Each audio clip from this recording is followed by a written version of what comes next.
At 65, all I could do was work. My daughter-in-law treated me like a servant, and my son confiscated my salary. They forced me to sleep in the garage all winter. Suspicious, my billionaire boss followed me. When he saw my bed through the window, he cried and did something that changed everything. I'm glad to have you here. Follow my story until the end, and comment the city you're watching from, so I can see how far my story has reached. My name is Rosalind, and at 65 years old, I never imagined I would be sleeping on a concrete floor in a garage while my own son and daughter-in-law lived comfortably in the house I helped pay for. But that's exactly where I found myself last winter, shivering under a thin blanket that barely covered my arthritic joints. It started 3 years ago when my son Nolan lost his job. I was already working as a housekeeper for Mr. Winston Blackwood, a billionaire who owned several tech companies in the city. The pay was decent, $15 an hour, and Mr. Blackwood was always respectful, never demanding or cruel like some of the wealthy people I'd worked for over the years. When Nolan called me that day, his voice was strained with worry. "Mom, I hate to ask this, but Calla and I are really struggling. The mortgage is behind, and we might lose the house." Of course I said yes. What mother wouldn't? I moved in with them temporarily, thinking it would just be until Nolan found another position. I started giving them my entire paycheck, $600 a week, keeping only $20 for my personal needs. "Just until we get back on our feet," Nolan promised. But Nolan never seemed to look very hard for work, and Calla treated me like hired help from the moment I walked through their door. "Rosalind, the kitchen's a mess," she'd call from the living room, never bothering to get up from her position on the couch where she spent most days watching reality TV shows. "And when you're done with that, the bathroom needs cleaning." I bit my tongue. I told myself this was temporary. I told myself I was helping my family. The garage situation started 6 months ago. Calla announced she was converting my small bedroom into a home office for her business ventures, which seemed to consist mainly of buying and reselling beauty products online, though I never saw much actual selling happening. "Don't worry, Rosalind," Calla said with that sweet smile that never reached her eyes. "The garage is heated. You'll be fine out there until we figure something else out." But the heating barely worked. The concrete floor was cold and damp, and the single small window was cracked, letting in frigid air all winter long. I slept on an old mattress that smelled of mildew, covered by whatever blankets I could find in the house when Calla wasn't looking. Every morning, I'd wake up at 5:30 to get ready for work at Mr. Blackwood's estate. My joints ached from the cold and the hard surface I'd slept on. Sometimes my fingers were so stiff I could barely button my uniform, the same 2 white blouses and black pants I'd been wearing for years, washing them by hand in the garage sink because using the house washing machine required asking Calla's permission. Mr. Blackwood's mansion was like stepping into another world. Marble floors, crystal chandeliers, and warmth, blessed warmth, that wrapped around me like a hug every morning when I walked through the service entrance. The house had 12 rooms, each more beautiful than the last, but I only cleaned the main living areas and Mr. Blackwood's home office. He was a quiet man, probably in his early 60s, with silver hair and kind blue eyes that seemed to notice everything. I'd worked for him for 4 years, and he'd never raised his voice at me, never complained about my work, never made me feel small or worthless like some employers did, but lately I could feel his eyes on me more often. I caught him frowning when he thought I wasn't looking, especially on the mornings when I couldn't quite hide how tired I was. "Mrs. Patterson," he said one Tuesday morning as I was dusting his office. He always called me Mrs. Patterson, even though I'd told him years ago that Mr. Patterson had passed away and I'd gone back to my maiden name. "Are you feeling all right? You seem tired lately." My hands paused on the mahogany desk. I forced a smile, the same one I'd been practicing for months. "I'm fine, Mr. Blackwood. Just getting older, you know how it is." He studied my face for a long moment. "Perhaps you should see a doctor. I'd be happy to arrange for you to take time off, with pay, of course." The kindness in his voice almost broke me. I had to turn away, pretending to focus on organizing his papers. "That's very kind, but I'm perfectly fine, really." What could I tell him? That I was sleeping in a garage like a stray dog? That my own son took every penny I earned while his wife treated me like a servant in my own family's home? That some mornings I was so cold I could barely feel my hands, and some nights I cried myself to sleep wondering how my life had come to this? No, I couldn't tell him that. Mr. Blackwood was a good man, but he was my employer, not my friend. My problems weren't his concern. That afternoon I took the bus home. I'd sold my car to help with Nolan and Calla's expenses 8 months ago. The house looked beautiful from the outside, a charming 2-story colonial with a manicured lawn and flower beds. No one would guess that the woman who helped maintain it was living like a homeless person in the garage. I let myself in through the kitchen door, hoping to grab a quick snack before retreating to my cold corner of the garage. But Calla was waiting for me, her arms crossed and her expression thunderous.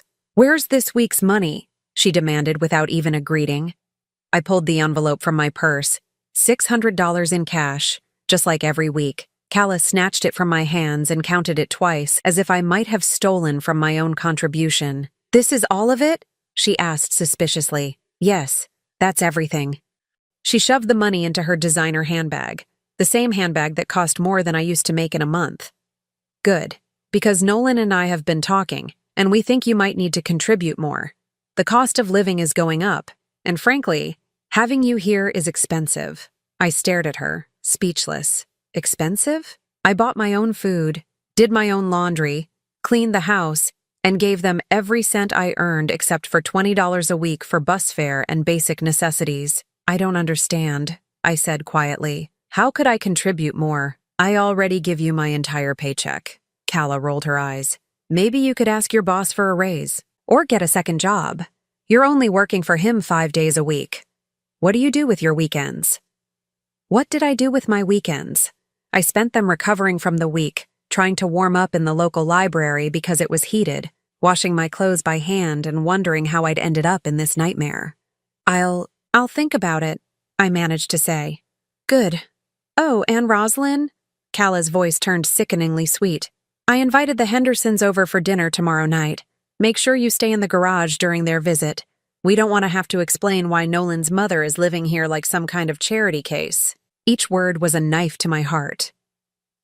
I nodded silently and retreated to the garage, where my bed waited, a mattress on the floor next to boxes of Christmas decorations and old lawn equipment.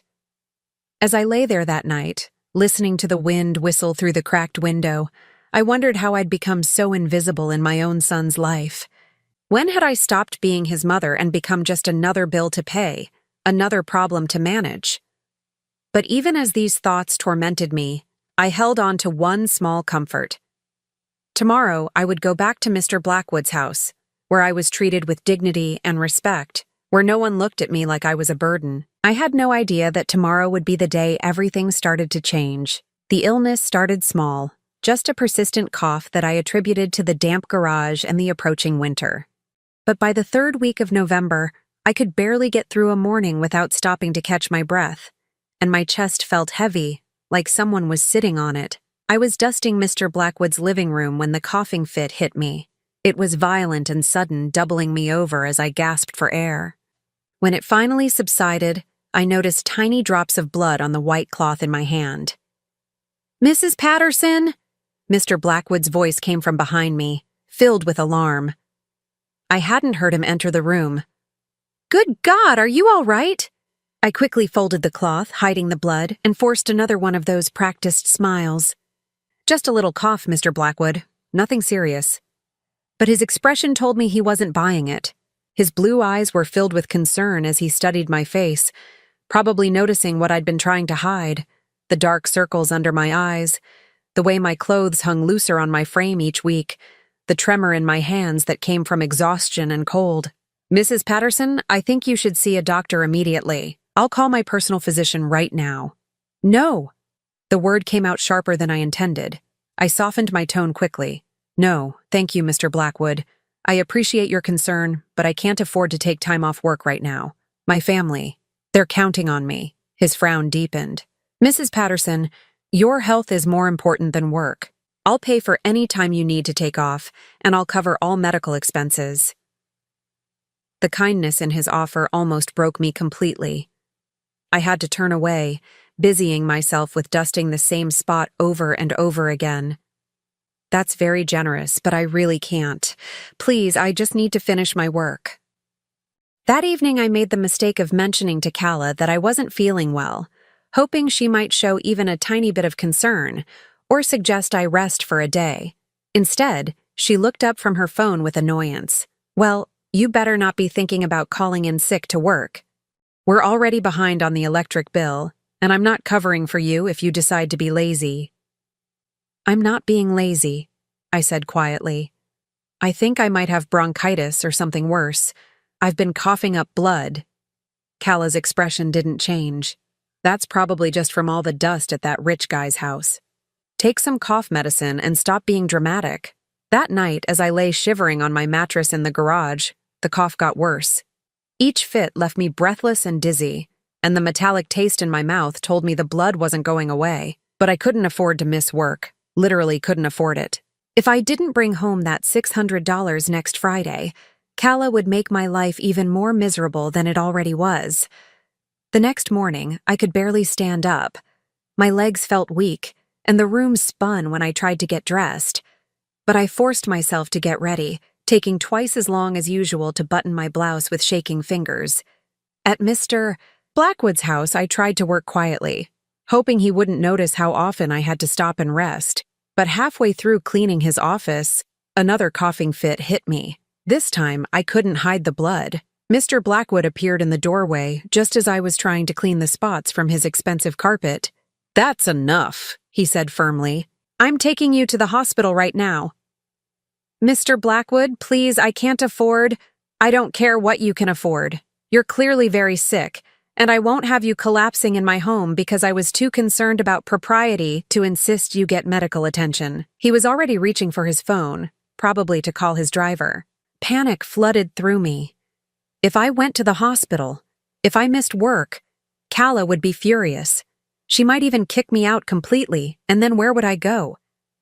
"Please," I whispered, and something in my voice made him stop. "Please don't make me go. I can't. My daughter-in-law will be very angry if I miss work. She's counting on my paycheck." Mr. Blackwood stared at me for a long moment, and I saw something shift in his expression. "Mrs. Patterson, how much do you make working here?" $600 a week, I answered honestly. "And where does that money go?" I hesitated. I'd never talked about my personal life with any employer. But something about his gentle tone, the genuine concern in his eyes, made the truth slip out. "I give it to my son and daughter-in-law. They're struggling financially." "All of it?" I nodded, feeling heat creep up my neck in embarrassment. "Mrs. Patterson," he said carefully, "where do you live?" That question I couldn't answer. I looked down at my hands, focusing on a small cut on my knuckle that I'd gotten from the rough edges of a cardboard box in the garage. Mr. Blackwood was quiet for so long that I finally looked up. His expression had changed completely. The polite employer mask was gone, replaced by something deeper, more concerned. "I want you to go home today," he said finally. "Rest. Get better. And I want you to think about whether the people you're giving your money to actually care about your well-being." "Mr. Blackwood, this isn't a request, Mrs. Patterson. You're sick, and you need rest. I'll see you when you're feeling better." I wanted to argue, but another coughing fit seized me and I knew I had no choice. I gathered my things with shaking hands and headed for the bus stop. The ride home felt endless. Each bump in the road sent a spike of pain through my chest, and I found myself gripping the seat to stay upright. By the time I reached my stop, I was dizzy and nauseous. But my real nightmare was waiting for me at home. "What are you doing here?" Calla demanded the moment I walked through the kitchen door. "It's barely noon." "I'm sick," I said simply. "Mr. Blackwood sent me home." Calla's eyes flashed with anger. "Sick? What do you mean sick? You can't be sick, Rosalind. Do you know the Petersons are coming over tonight? I need this house spotless, and I need you to stay in the garage so they don't see you." "Calla, I think I need to see a doctor. I've been coughing up blood." "Oh, for God's sake," she snapped. "You're being completely dramatic. Take some Tylenol and suck it up." Adults don't get to call in sick just because they have a little cough. Before I could respond, she grabbed her purse and headed for the door. I'm going shopping for dinner tonight. Make sure this place is clean when I get back, and try not to look so pathetic when the Petersons arrive. The front door slammed, leaving me alone in the house. I sank into one of the kitchen chairs, something I usually wasn't allowed to do, and put my head in my hands. How had my life become this? I'd raised Nolan by myself after his father left when he was just 8 years old. I'd worked 2 jobs to put him through college, sacrificed my own dreams to make sure he had every opportunity. And this was how he repaid me? By letting his wife treat me like a burden, like an unwanted houseguest in what was supposed to be my family's home?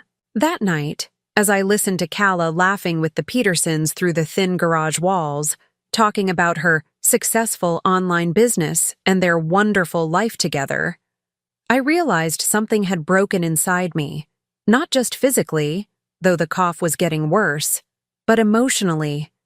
I was dying slowly in this garage, and my own family didn't care enough to notice.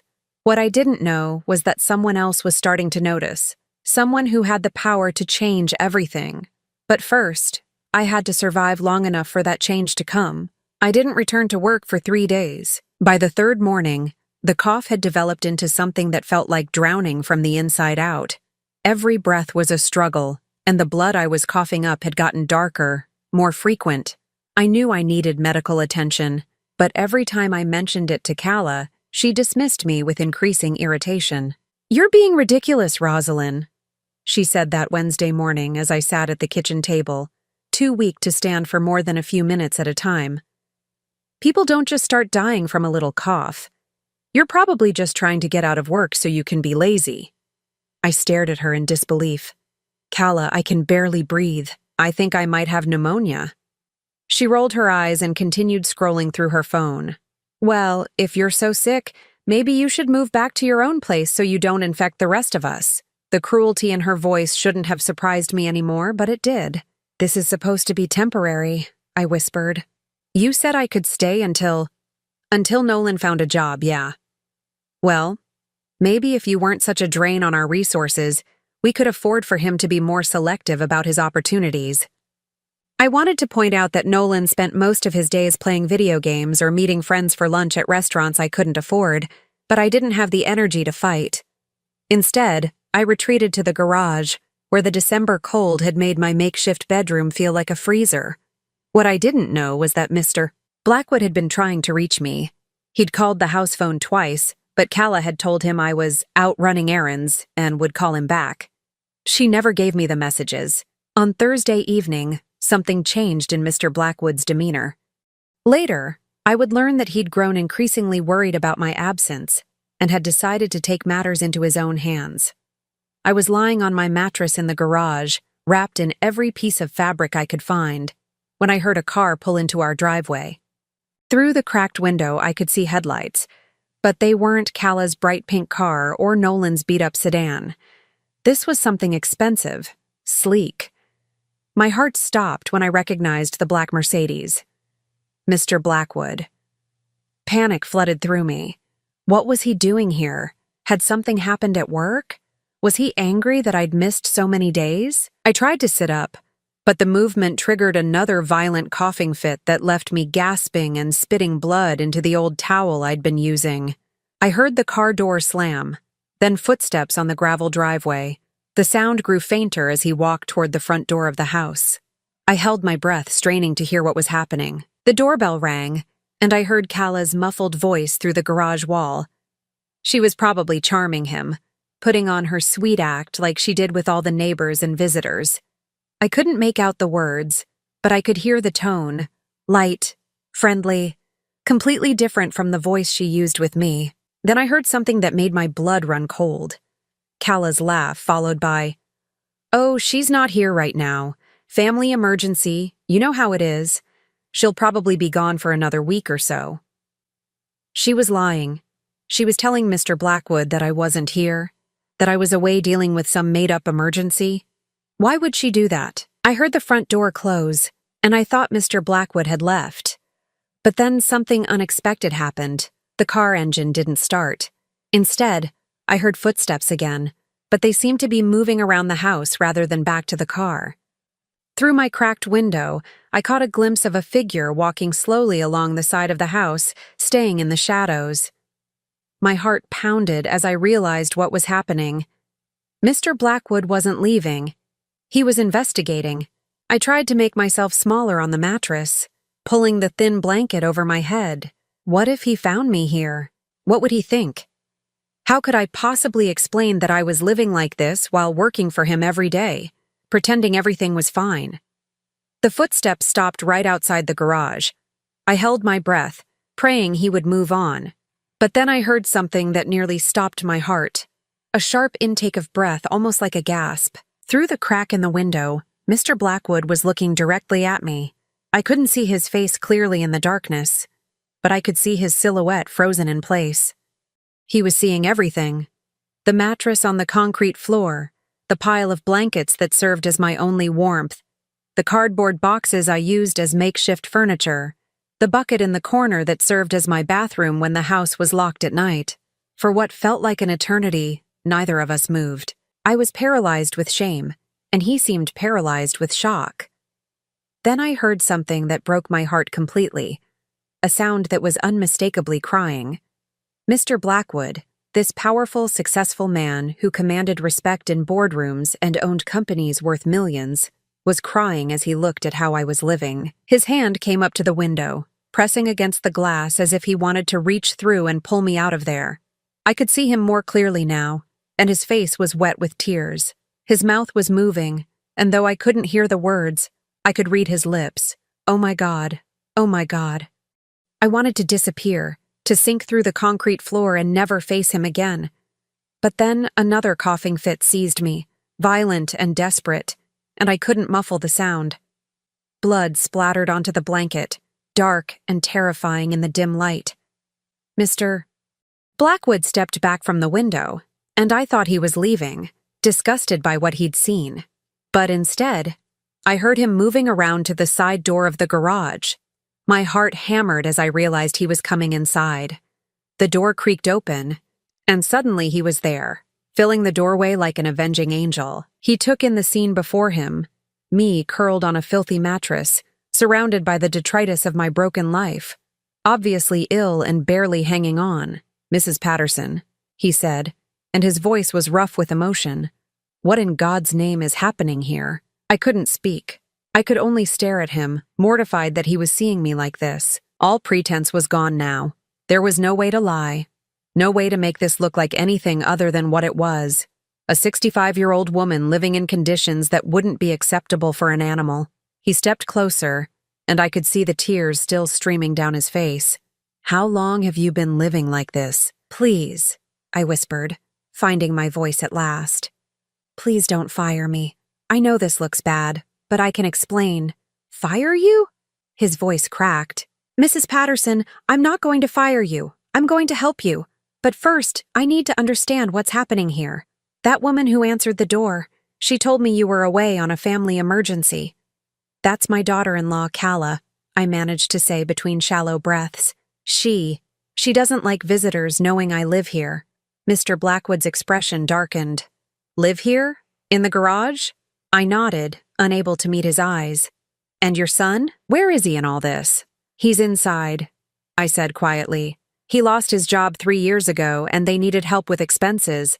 I give them my paycheck every week to help out." "All of it?" "All of it," I confirmed. Mr. Blackwood was quiet for a long moment, and when he spoke again, his voice was deadly calm. "Mrs. Patterson, I want you to listen to me very carefully. What's happening to you here? This is not help. This is abuse." The word hit me like a physical blow. Abuse. I'd never thought of it that way. These were my family members, my son. Surely they weren't abusing me. They were just struggling. "It's not that simple," I started to say, but he held up his hand. "Mrs. Patterson, I'm 62 years old. I've seen a lot of things in my life, and I know abuse when I see it. You are being exploited, neglected, and mistreated by people who should be protecting you." Another coughing fit seized me, and when it passed, I saw that his face had gone pale at the amount of blood I'd produced. "That's it," he said firmly. You're coming with me right now. We're going to the hospital, and then you're not coming back here. I can't, I protested weakly. They need my paycheck. If I don't work, Mrs. Patterson, he said gently, kneeling down beside my mattress so we were eye level. When was the last time anyone in that house asked how you were feeling? When was the last time they showed concern for your well-being? When was the last time they treated you like a human being instead of a source of income? I opened my mouth to answer, but no words came. Because the truth was, I couldn't remember. I'm going to take care of you, Mr. Blackwood said, and there was something in his voice that reminded me of the father I'd lost 40 years ago. But first, I need you to trust me. Can you do that? Looking into his kind blue eyes, seeing the genuine concern and care there, I realized something that should have been obvious long ago. This man, my employer, cared more about my well-being than my own family did. I nodded, and for the first time in 3 years I felt something I'd almost forgotten existed: hope. The hospital stay lasted 4 days. Pneumonia, the doctor confirmed, along with severe malnutrition and what he delicately termed signs consistent with prolonged exposure to cold and stress. Mr. Blackwood, Winston, as he insisted I call him now, never left my side except to make mysterious phone calls in the hallway. On the 4th day, as I was finally strong enough to sit up without feeling dizzy, Winston presented me with an offer that seemed too good to be true. "Rosalind," he said, pulling a chair close to my hospital bed, "I have a proposition for you. I own a small guest house on my property. It used to be the groundskeeper's cottage. It's been empty for 2 years since Harold retired. I'd like you to live there." I blinked at him, certain I'd misheard. "I don't understand." "It's fully furnished, has its own kitchen and bathroom, and it's warm." He smiled slightly. "Very warm. I'd also like to increase your responsibilities at the main house. Instead of just housekeeping, I'd like you to manage the entire household, supervising the other staff, managing schedules, handling vendor relationships. The position would come with a salary of $900 per week. $900. I felt faint, and not from the medication. "Winston, that's incredibly generous, but I can't accept charity. This isn't charity, Rosalind. It's a job offer. I've been meaning to hire a household manager for years, but I never found someone I trusted completely. You've worked for me for 4 years with perfect reliability and integrity. You're exactly what I need." I stared at him, trying to process what he was saying. "But what about Nolan and Calla? They're counting on my paycheck." Winston's expression hardened slightly. "Rosalind, your son is 38 years old. If he can't support himself and his wife without exploiting his elderly mother, that's his problem to solve." The word exploiting stung, but I couldn't deny its accuracy anymore. "Think about it," Winston continued. "You'd have your own space, your own income, and you'd be doing work that actually utilizes your intelligence and experience. When was the last time anyone in that house treated you like you mattered?" Before I could answer, my phone rang. Calla's name appeared on the screen, and my stomach instantly knotted with anxiety. Winston noticed my reaction and frowned. "Answer it," he said quietly. "I want to hear what she has to say." With trembling fingers, I accepted the call. "Rosalind?" Calla's voice was sharp with irritation. "Where the hell are you? You've been gone for 4 days, and rent is due next week. We need your paycheck." Not, "Are you okay?" Not, "We were worried." Just demands for money. "I've been in the hospital," I said quietly. "I had pneumonia." "Pneumonia?" Calla's tone suggested she thought I was lying. "Well, how long are you going to milk this? Because we have bills to pay, and your little vacation needs to end." Winston's face had gone dangerously calm as he listened to her side of the conversation. "I'm being discharged today," I said. "But Calla, I need to tell you something. Mr. Blackwood has offered me a position as his household manager, with room and board included." "What?" Calla's voice rose to a near shriek. "You can't do that! We depend on your income! You can't just abandon your family!"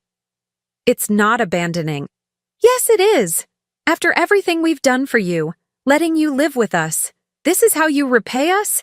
By running off to play house with some rich old man? I felt my face burn with humiliation, aware that Winston could hear every word. Calla, you made me sleep in the garage. I nearly died from pneumonia because— Oh, don't be so dramatic. The garage was temporary and you know it. You're being completely selfish, Rosalind. What am I supposed to tell Nolan? That his mother abandoned us for money? Winston held out his hand for the phone, and something in his expression made me hand it over without question. Ms. Calla, he said, his voice perfectly polite but with an edge that could cut glass. This is Winston Blackwood, Rosalind's employer. I could hear Calla's voice change immediately, becoming sickeningly sweet.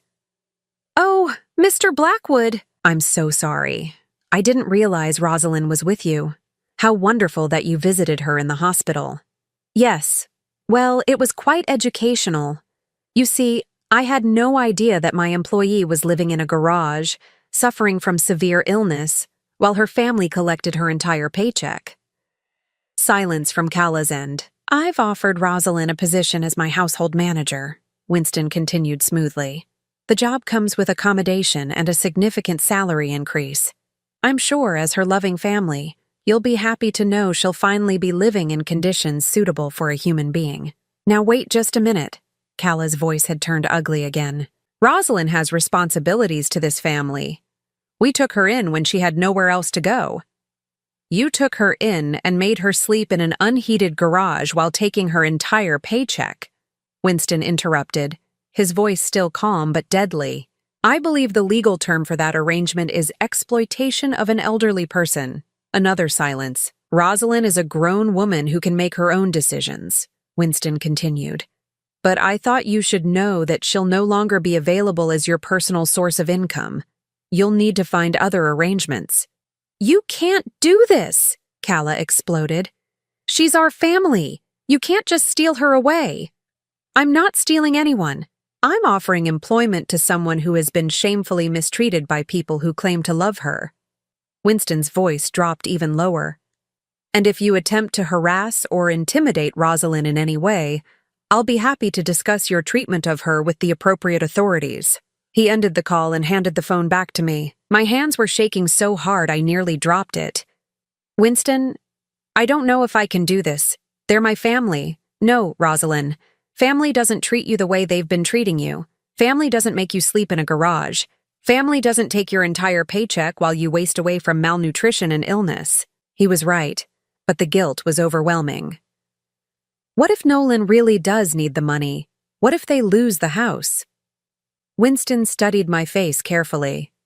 Rosalind, how much do you think Nolan and Calla spend on non-essential items each month? Entertainment, dining out, shopping? I thought about Calla's designer bags, her weekly nail appointments, the expensive dinners they ordered while I ate peanut butter sandwiches. I don't know exactly. I'd guess it's significantly more than $600. They don't need your money to survive. They want it to maintain a lifestyle they can't actually afford. Before I could respond, my phone rang again. This time it was Nolan. Mom? His voice was strained. Calla told me what happened. You can't seriously be thinking about moving out. Nolan, I nearly died living in that garage. I had pneumonia and no one even— Okay, maybe the garage thing wasn't ideal. But we can figure something else out. Maybe you could take the couch in the living room, or we could set up something in the basement. Not, I'm sorry you were sick. Not, I should have taken better care of you. Just logistics for continued exploitation. Nolan, Mr. Blackwood has offered me a good job with decent accommodation. It's a wonderful opportunity. But what about us, Mom? We've been counting on your help. If you leave, we might lose everything.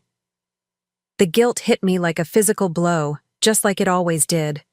I'd raised Nolan by myself, sacrificed everything for his future, and now he was asking me to sacrifice my health and dignity too. Maybe I could give you part of my new salary, I found myself saying. Not all of it, but something to help. Winston shook his head firmly and held out his hand for the phone again. I hesitated, but something in his expression made me trust him. Nolan, this is Winston Blackwood, he said into the phone. I understand you're concerned about losing your mother's financial support. I could hear Nolan's voice through the speaker, trying to turn on the charm. Mr. Blackwood, sir, I really appreciate you taking care of my mom, but she's been helping us through a rough patch and… Nolan, you're 38 years old. How long exactly did you plan to live off your elderly mother's income? It's not like that, sir. It's just temporary until I can get back on my feet. 3 years is hardly temporary. And making your mother sleep in a garage while you take her entire paycheck. How do you justify that to yourself? The line went quiet. Your mother is moving into proper accommodation and starting a new position with appropriate compensation for someone of her experience and reliability. I suggest you and your wife figure out how to support yourselves like other adults your age. Winston ended the call and looked at me with gentle but firm eyes. Rosalind, you raised that boy and gave him every advantage you could. Your job as his mother is done. It's time to start taking care of yourself. As I lay back against the hospital pillows, I realized that for the first time in 3 years, I felt safe. Winston wasn't just offering me a job, he was offering me a chance to remember what it felt like to be treated with dignity and respect. The hardest part would be believing I deserved it. The guest house was like stepping into a fairy tale. Hardwood floors gleamed under soft lighting, and the kitchen was small but perfectly appointed with everything I could need. The bedroom had a real bed with clean sheets and a thick comforter, and the bathroom had a deep tub that I spent my first evening soaking in, letting the warmth penetrate bones that had been cold for too long. For 2 weeks, I lived in blissful peace. Winston had been right. My new role as household manager utilized skills I'd forgotten I had. I coordinated with the gardening service, managed the cleaning schedule for the main house, and even helped Winston organize his home office. He treated me as a professional equal, asking for my input on household decisions and respecting my judgment. I should have known it wouldn't last. On a Tuesday afternoon, as I was reviewing invoices at the kitchen table in the main house, I heard a car in the driveway. Through the window, I recognized Nolan's beat-up sedan. My stomach immediately knotted with anxiety. Winston was in his office on a conference call, so I went to answer the door myself. But when I opened it, it wasn't just Nolan standing there. Calla was with him, and she looked furious. "Mom," Nolan said, and his voice carried a tone I remembered from his teenage years when he'd been caught doing something wrong. "We need to talk." "Hello, Nolan." "Calla." I kept my voice steady, though my heart was racing. "What are you doing here?" "We're here to bring you home," Calla announced, pushing past me into Winston's foyer like she owned the place. "This little tantrum has gone on long enough." "This isn't a tantrum," I said quietly. "I'm working. I live here now." Nolan looked around the elegant entryway, his eyes wide. "Mom, this is incredible. But you can't just abandon your family. We've been struggling without your help." The guilt hit me immediately, just like it always did. "Nolan, I'm sorry you're having financial difficulties, but…" "Sorry?" Calla's voice rose to a near shriek. "You're sorry? We're about to lose the house because you decided to run off and play house with some rich old man." "That's enough." Winston's voice came from the top of the stairs, calm but carrying an unmistakable authority. He descended slowly, his presence filling the space. "I don't believe we were introduced properly. I'm Winston Blackwood, and this is my home." Nolan immediately straightened, trying to look respectable. "Mr. Blackwood, sir, I'm Nolan Patterson, Rosalind's son. I really appreciate everything you've done for my mother, but we need her to come home now. Do you?" Winston's tone was perfectly polite, but there was something underneath it that made me think of ice. "And why is that?" "Because she's family," Calla interjected, stepping forward with that fake smile she used when she wanted something. "We've been taking care of her for years, and now she needs to come home and fulfill her responsibilities." I saw Winston's jaw tighten almost imperceptibly. "Taking care of her? Is that what you call making her sleep in an unheated garage while taking her entire paycheck?" Calla's mask slipped for just a moment. "That's not. We were going through a temporary rough patch. The garage was just until we could figure out something better. For 3 years?" Winston's voice was deadly quiet. "Look, Mr. Blackwood," Nolan jumped in, trying to regain control of the conversation. I know the situation wasn't perfect, but Mom understands that family has to stick together. She's always been willing to help out when we needed it. Help out? Winston repeated. Your mother was giving you $600 a week, her entire salary, while living in conditions that wouldn't be acceptable for an animal. That's not helping out. That's exploitation. I could see Calla getting more agitated, her face turning red. You don't understand our family dynamic. Rosalind has always been dramatic about everything. The garage wasn't that bad, and she knew it was temporary. I see. Winston's tone remained calm. And what about her pneumonia? Was that dramatic too? She's always been prone to getting sick, Calla said dismissively. She's just not very strong. Something in Winston's expression changed, becoming harder. Mrs. Patterson, would you mind if I shared some information with your son and daughter-in-law? I looked at him uncertainly, not sure what he meant. When I took Rosalind to the hospital, Winston continued, addressing Nolan directly, the doctor said her condition was consistent with prolonged malnutrition and exposure to cold. She was severely underweight, anemic, and showing signs of hypothermia. He asked me if she was homeless. I saw Nolan flinch at that. The doctor was shocked when I told him she was living with family, Winston went on. He said he'd never seen elderly abuse that severe outside of cases involving addiction or mental illness. Elderly abuse? Nolan's voice cracked. That's not. We weren't abusing her. We needed help. You needed help so badly that you couldn't afford to heat the space where your mother slept? You couldn't afford to feed her properly? But you could afford to take her entire paycheck every week? Calla stepped forward aggressively. Now you listen here, Mr. High and Mighty. You don't know anything about our situation. Rosalind chose to help us. Nobody forced her. Nobody forced her? Winston's voice was getting dangerously quiet. Mrs. Patterson, did you choose to sleep in the garage, or were you told that's where you had to sleep? I felt all their eyes on me, and for a moment I was back to being that frightened woman who just wanted everyone to get along. But then I remembered the warmth of my new home, the respect Winston showed me, the way I'd been able to hold my head up with dignity for the past 2 weeks. I was told that's where I had to sleep, I said quietly. Calla said she needed my room for her office. And did you choose to give them your entire paycheck? Or were you told that's what good family members do?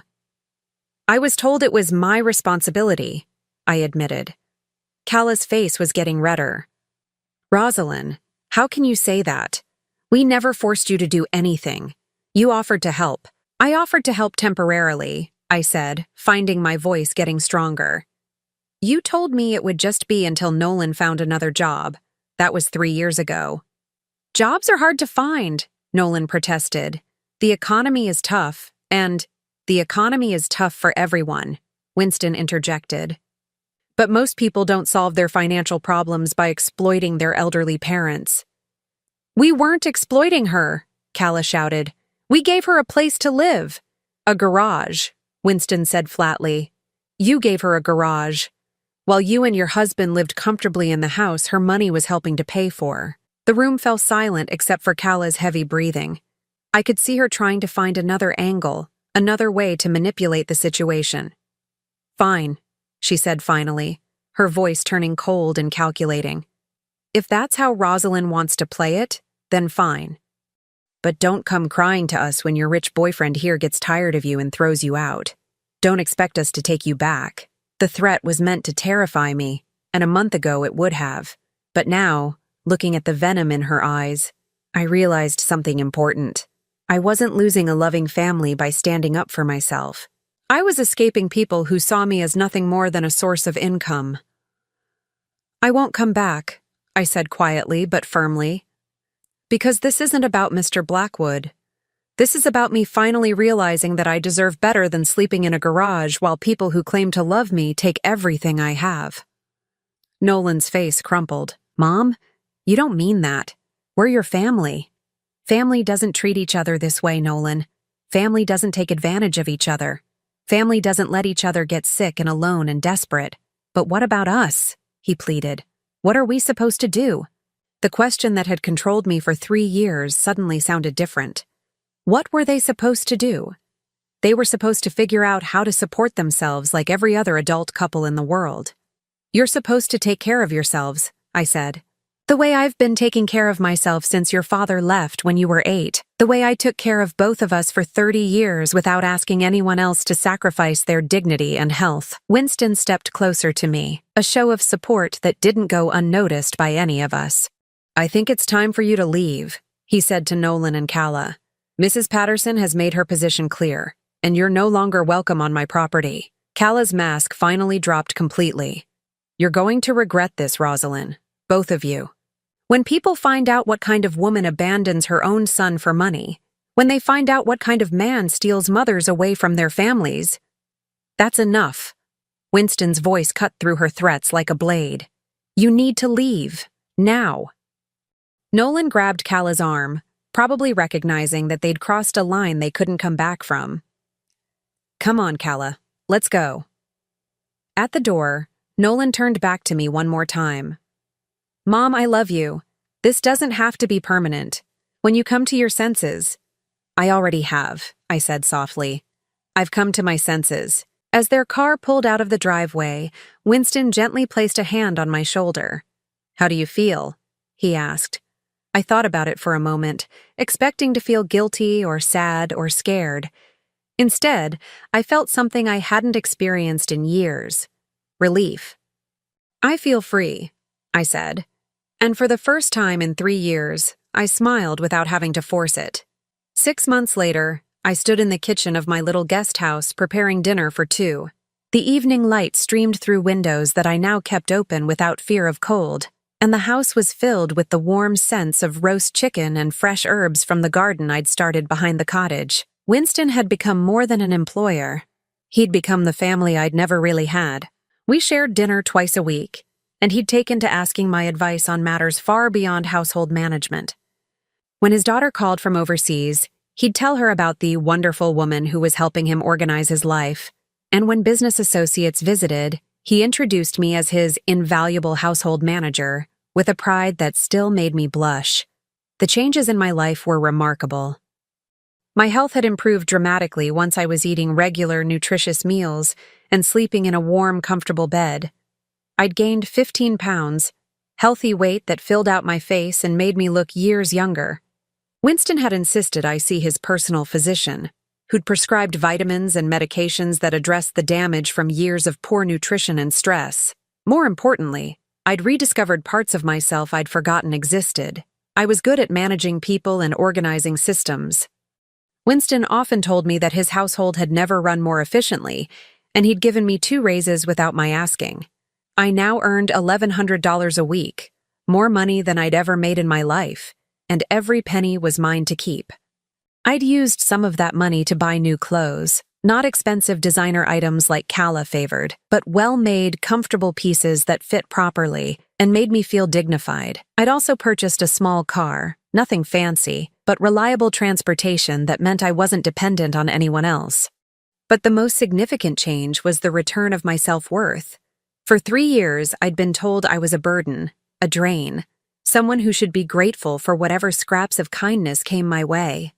Now I woke up each morning knowing I was valued, respected, and genuinely cared for. I hadn't heard from Nolan or Calla since that confrontation 6 months ago, and I was surprised to find that the silence was a relief rather than a source of pain. Winston had been right. They hadn't loved me. They'd used me. Real love doesn't come with conditions and demands and sleeping in garages. The doorbell rang, interrupting my thoughts. I wiped my hands on a kitchen towel and went to answer it, expecting to find Winston arriving for our weekly dinner. Instead, I found Nolan standing on my porch, looking older and more haggard than I remembered. His clothes were wrinkled, and there were dark circles under his eyes that spoke of stress and sleepless nights. "Hello, Mom," he said quietly. For a moment, I felt that old familiar tug of worry and guilt. He looked so tired, so defeated. But then I remembered the last 6 months, how peaceful they'd been, how much my health had improved, how good it felt to be treated with dignity. "Hello, Nolan. What brings you here?" He shifted uncomfortably, glancing around at my little cottage, the flower boxes in the windows, the small car in the driveway. "You look good, Mom. Really good. I feel good. How are you?" His face crumpled slightly. "Not so great, if I'm being honest. Kala and we separated 2 months ago." I felt a flash of sympathy, but it was tempered by the memory of how they'd both treated me. "I'm sorry to hear that." "Yeah, well." He ran a hand through his hair. "Turns out when you can't afford to maintain a certain lifestyle, some people lose interest in the relationship." I studied his face, seeing the pain there but also recognizing something else, a clarity that hadn't been there before. "Mom, can I come in? I'd like to talk to you." I hesitated for a moment, then stepped aside to let him enter. He looked around the small living room with wonder, taking in the comfortable furniture, the warm lighting, the books on the shelves. "This is really nice, Mom. You've made it beautiful. Thank you. Would you like some coffee? That would be great." As I prepared coffee in the kitchen, I could feel him watching me. When I joined him in the living room with 2 steaming mugs, he was sitting on the edge of the couch, his hands clasped tightly in his lap. "I came to apologize," he said without preamble. "And before you say anything, I know an apology doesn't fix anything. I know it's probably too little, too late, but I needed you to know that I understand now how badly I messed up." I sipped my coffee and waited for him to continue. "After you left, things fell apart pretty quickly. Without your money coming in, we couldn't afford the lifestyle Kala was used to." She got more and more resentful, blaming me for not being able to provide for her the way you had been providing for both of us. He paused, staring into his coffee cup. "It took her leaving for me to realize that she'd been manipulating both of us. She'd convinced me that you were being dramatic about the garage, that you were exaggerating how cold it was, or how uncomfortable it was. She said you were just trying to make us feel guilty, and you believed her." "I wanted to believe her," he admitted, "because if I believed her, then I didn't have to face the fact that I was letting my mother live like a homeless person while I took her money." The honesty in his voice surprised me. This wasn't the defensive, entitled man who'd stood in Winston's foyer 6 months ago. "Nolan," I said gently, "why didn't you ever come check on me in the garage, even once?" His face flushed with shame. "Because I knew if I saw how you were really living, I'd have to do something about it. And I wasn't ready to give up the money. I wasn't ready to take responsibility for my own life." At least he was being honest. "Mom, I know I don't deserve forgiveness. I know I hurt you in ways that can't be undone. But I wanted you to know that I've gotten a job, a real job, 40 hours a week at a manufacturing plant. It's not glamorous, but it's steady work and decent pay. And I've rented a small apartment that I can actually afford. That's good, Nolan. I'm proud of you for taking responsibility. I'm not telling you this because I want anything from you," he continued quickly. "I know you're happy here, and you should be. You deserve to be treated well. I wanted you to know that I finally understand what I put you through." "Like." We sat in silence for a few minutes, and I found myself really looking at my son for the first time in years. Without Kala's influence, without the entitlement and demands, I could see glimpses of the boy I'd raised, the one who used to help me carry groceries and who'd told me he loved me every night before bed. "Can I ask you something?" I said finally. "Anything. Do you remember when you were 12 and you had pneumonia? I sat up with you for 3 nights straight, taking your temperature, making sure you could breathe, sleeping in the chair next to your bed because I was so worried about you."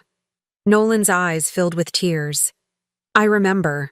When I had pneumonia, living in that garage, did you even know I was sick?" He closed his eyes, and when he opened them, tears were streaming down his face. "No, I didn't know. I didn't pay attention. I was so focused on my own problems that I didn't even see that my mother was dying right in front of me." The admission hung between us, painful but necessary. "I can't go back and change it," he continued, his voice breaking. "I can't give you back those 3 years. I can't undo the damage, but I wanted you to know that I see it now. I see what I did, and I'm horrified by it." I felt tears stinging my own eyes, not from sadness, but from something closer to relief. This was what I'd needed to hear, not promises to do better, not excuses or justifications, but acknowledgement of the truth. "I forgive you, Nolan," I said quietly. "But I won't forget, and I won't let it happen again." He nodded, wiping his eyes. "I wouldn't expect you to. I wouldn't want you to." We talked for another hour, and it was the most honest conversation we'd had in years. He told me about his job, his small apartment, the therapy he'd started to understand how he'd become the kind of person who could exploit his own mother. I told him about my work with Winston, about how good it felt to be valued and respected. When he got up to leave, he paused at the door. "Mom, do you think, maybe sometime, we could have dinner together? Not here," he added quickly. "I know this is your safe space. Maybe at a restaurant or something. I'd like to try to rebuild some kind of relationship with you, if you're willing. A real relationship this time, based on mutual respect." I considered his request carefully. The old me would have said yes immediately, desperate to maintain any connection with my son. But the new me, the me who'd learned to value herself, needed to think about what I actually wanted. "I'd like that," I said finally. "But we take it slow, and if you ever try to manipulate me or take advantage of me again, I'll cut you out of my life permanently. I won't give you another chance after this one." "I understand. And Mom, thank you for giving me even this much. I know I don't deserve it." As I watched him drive away, I felt something I'd never expected. Hope for my son. Not hope that he'd change back into the dependent man-child who'd needed my money, but hope that he'd continue becoming the responsible adult he was finally starting to be. Winston knocked on my door 20 minutes later, carrying a bottle of wine and wearing his usual gentle smile. "I saw a car in your driveway," he said as I let him in. "Everything all right?" "My son came to see me," I said. "To apologize." Winston raised his eyebrows. "And how do you feel about that?" I thought about it as I served our dinner, considering the question seriously. "Cautiously optimistic," I said finally. "He seems to understand what he did wrong, but it'll take time to rebuild trust." "That seems very wise," Winston said. "You've become quite good at protecting yourself." As we ate dinner together, talking about our respective days, I marveled at how completely my life had changed. A year ago, I'd been sleeping in a garage, slowly dying from neglect and exploitation. Now I had a beautiful home, meaningful work, and people in my life who genuinely cared about my well-being. I thought about the woman I'd been before, always giving, always sacrificing, always putting everyone else's needs before my own.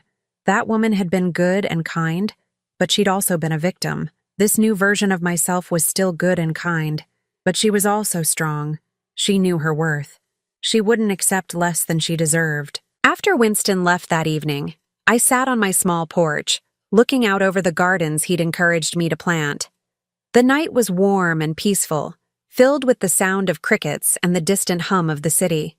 I thought about Nolan's visit, about his genuine remorse and his efforts to change. I hoped he would continue on this path, but I also knew that his choices were his responsibility, not mine.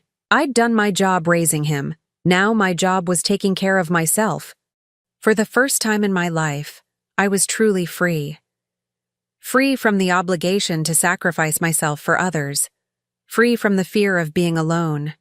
Free from the belief that my worth was measured by how much I could give. I was 66 years old, and I was finally learning how to live. Now I'm curious about you who listened to my story. What would you do if you were in my place? Have you ever been through something similar? Comment below. And meanwhile, I'm leaving on the final screen 2 other stories that are channel favorites, and they will definitely surprise you. Thank you for watching until here.